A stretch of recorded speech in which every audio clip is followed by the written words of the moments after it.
Hello everyone, this is Sonia Munjal and I welcome you all to my channel Social Minds. Through this video, we are going to start History Chapter 6 Towns, Traders and Craftsperson. There were different types of towns in the medieval period. For example, there were temple towns where the town was prominent and the pilgrims visited these places or towns throughout the year. As shown in the image, this is the image of Meenakshi temple. It's in Madurai in Tamil Nadu. So Madurai is the temple town. Next to this, we have administrative center or town from where the administrative work of the kingdom were carried on, such as taxation, finances, etc. So basically, this administrative town was the capital city of the kingdom. Like here, the Tanjavur. Was the capital of the Chola kingdom. So it acted as an administrative town for the Chola kingdom. Next, commercial town. Now, for the commercial town, the best example of this commercial town during medieval time period was of Surat, and this was the town where the buyers and sellers met, and these towns acted as market, as it's clear from the picture. Lastly, port town. Port towns which were situated near or on the coast or from where the goods were exported to another countries and imported from other countries. So basically this port town was the town by which the trade could be carried out with the foreign countries.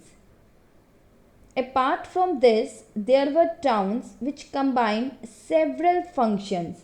For example, a town could be a temple town, administrative town, commercial town, and port town all together. And this is the map of India, and in this map you can see the location of various towns like Vrindavan, Ajmer, Pushkar.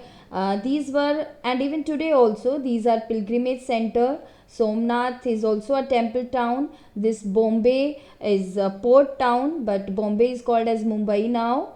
Then Surat, Ahmedabad, these are commercial towns. Here Murshidabad also commercial town. Calcutta is port town, and then we have this Tanjavur. This Tanjavur as temple town as well as administrative center.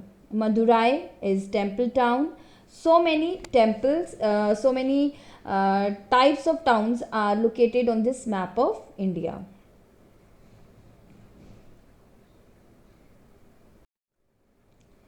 Now let's recall the story of Tanjavur, the capital of Cholas, an administrative center plus temple town. So, Tanjavur as an administrative center had palaces with mandapas as shown in the image. These are called as mandapas where the kings held court, means जहाँ राजा दरबार लगाते थे, and issued orders to subordinates. Then there were barracks for army where the soldiers were lived and where they could kept their things like weapons, etc. Then this administrative center, it also had markets where items like grains, spices, gold, jewelry were sold. It also had water supply through wells and tanks in the nearby region. So water supply was very good in Tanjavur. It had Salaya weavers. Weavers are those person who weave cloth, जो कपड़ा बुनते हैं. So this Tanjavur town also had Salaya weavers who produce cloth for flags, for temple festivals, and they also weave fine cotton cloth for the kings and nobles, and coarse cotton coat means of low quality for common people. Next, sculptors और स्थापतीज. Sculptors means मूर्तिकार जो मूर्ति बनाते हैं. So they also had sculptors which were called as sthapatis, and they made bronze idols as shown in this image. They made bronze idols and also made the bell items, metal lamps basically, but when those metal lamps were hit, they produced the sound of bell. So these were very famous. These sthapatis were very famous for their idols and for this bell metal lamps.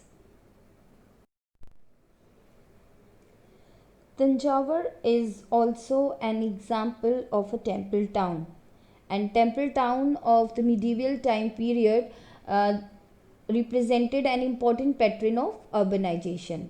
So basically the temple town means where the town was prominent. So here the prominent town was Raja Rajeshwar temple, which was built by Raja Raja Chola, and its architect was Kunja Ramalan Raja Raja Peruntha Chand. So this was the temple constructed or built by this Raja Raja Chola, and temples were the centers of economic and social activities, or we can say the temples were the hub of economic and social activities. Economic means lot of trade activities, trading was done there, and even the social activities, the cultural activities also happened there. And the temple represented an important patron of urbanization. Here urbanization means the process by which city develops or the moving of rural people towards urban areas. So the temple town represented the patron of urbanization that time. So this was the temple town. So it was also an important pilgrimage center. Many pilgrimage came to visit this temple in a year, and they made donation to the temple authorities as well. So temple authorities gained a lot of wealth or money through donations made by pilgrimage and grant by the king, and they used this money to finance trade and banking. So in this way the temple performed the economic activity as well, and fairs were also organized in the temple town, and in this way the temple towns performed the social activities as well. That's why it's called as the temple towns were called as the hub of or a center of economic and social activities. So slowly and gradually larger number of priests, workers, traders, etc. settled near the temple, making it a temple town.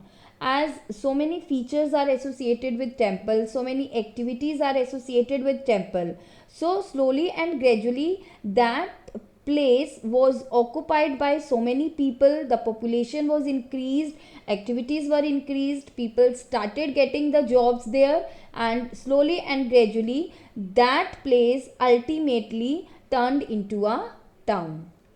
And this Raja Rajeshwar temple, this is very interesting fact, that Raja Rajeshwar temple, now this temple is known as Brideshwara temple. As the picture is in front of you, this is Brideshwara temple in Tamil Nadu. So this Raja Rajeshwar temple is known by the name Brideshwara temple. Rulers built temples to demonstrate their devotion to various deities because they wanted to make themselves popular in the eyes of masses, in the eyes of people.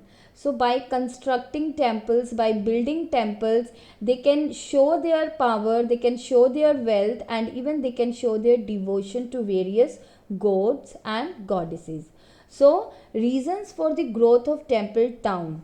First one, that huge funds in the form of land grants, like this land was given by the rulers and nobles where the temple can be built, and donation in the form of money by rulers and nobles and even by the pilgrims. So, the kings, rulers, and nobles, they endowed temples with grants of land and money to carry out rituals, feed pilgrims and priests, and celebrate festivals. So, slowly, these rich merchants, priests, workers, artisans, etc., settled near temples, and these area later developed into townships like this. So, temple town was slowly and gradually turned into the townships where the trade could also be carried out. Apart from Tanjavur, there are many pilgrimage centers in India that developed into township. For example, Bhila Swamin Bilsa or Vidisha in Madhya Pradesh, this is the image. Then Vrindavan in Uttar Pradesh, so many temples are in Vrindavan.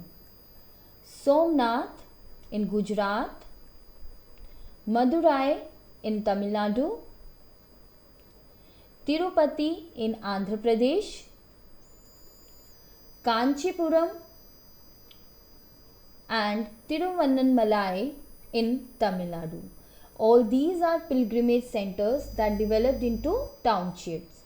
Next, we have one more pilgrimage center, that is the Dargah. This is the picture of Dargah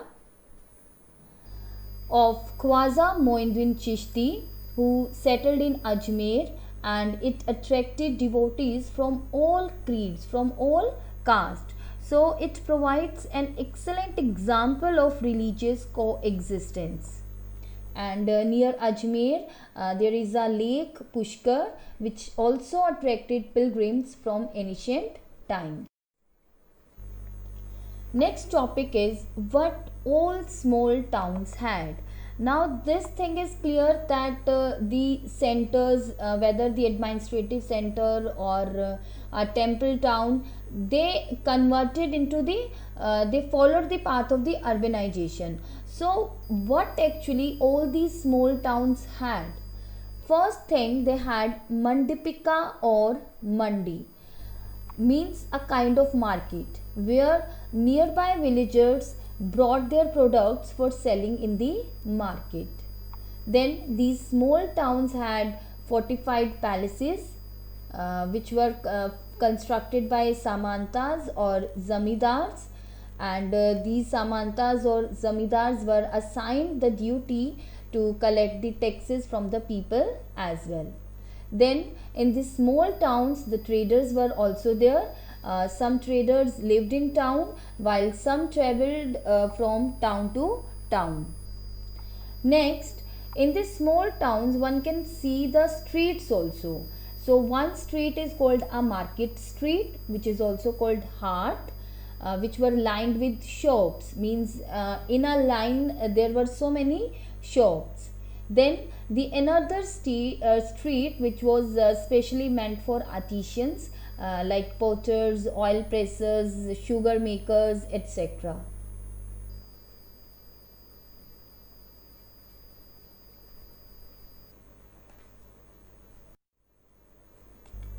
Now, taxes on markets. Now, samantas and zamindars were given the duty to collect their taxes, and in that time period there were many taxes in kind on, means the taxes can be could be paid in the form of goods only, like sugar and jaggery, dyes, thread and cotton, on coconuts, salt, erica nuts, butter, sesame oil, on cloth. So this kind of tax were paid in the form of kind only. Besides, there were taxes on traders, on those who sold metal goods, on distills, on oil, cattle fodder, and on loads of grain. And these taxes were mostly collected in cash. There were many kinds of traders in medieval time period. These included the Banjaras, especially horse traders. They formed associations with headmen who negotiated on their behalf with warriors or bought horses. Now, since these traders had to pass through many kingdoms and forests, so they usually traveled in caravans and formed guilds to protect their interest. So there were several guilds in South India from the 8th century onwards, and the most famous being the Manigramam and Nana Desi. These were the names of guilds that worked in South India. These guilds traded extensively both within the peninsula, means in the south part of India, and with Southeast Asia and China. Besides this, there were also communities like Chetiyars, Marwari, Oswal, and Gujarati traders who went on to become the principal trading groups of the country. Gujarati traders included the communities of Hindu Baniyas and Muslim Bohars. They traded extensively with the ports of the Red Sea, Persian Gulf, East Africa, Southeast Asia, and China. They sold textiles and spices in these ports, and in exchange brought gold and ivory from Africa and spices, tin and Chinese blue pottery, and silver also from Southeast Asia and China. The towns on the west coast were home to Arab, Persian, Chinese, Jewish, and Syrian Christian traders. They sold spices and cotton cloths to Italian traders, from where it reached the European market. This spices and cotton cloth was very popular in the European market. Then European traders, they also interested in buying spices like pepper, dried ginger, etc., and cotton cloth from India. Next topic is about the craft. Now, the craftsperson of Bidar. This, as you can see in this picture, the craftsperson of Bidar were so famed for their inlay work in copper and silver that it came to be called Bidri. As you can see in this picture, this is the work of Bidri. Then the next is the Panchalas or the Vishwakarma community. Now this Panchala or Vishwakarma community comprised of goldsmith, bronzesmith, blacksmith, masons and carpenters, and all these people played an important role in construction of palaces, buildings, tanks and reservoirs.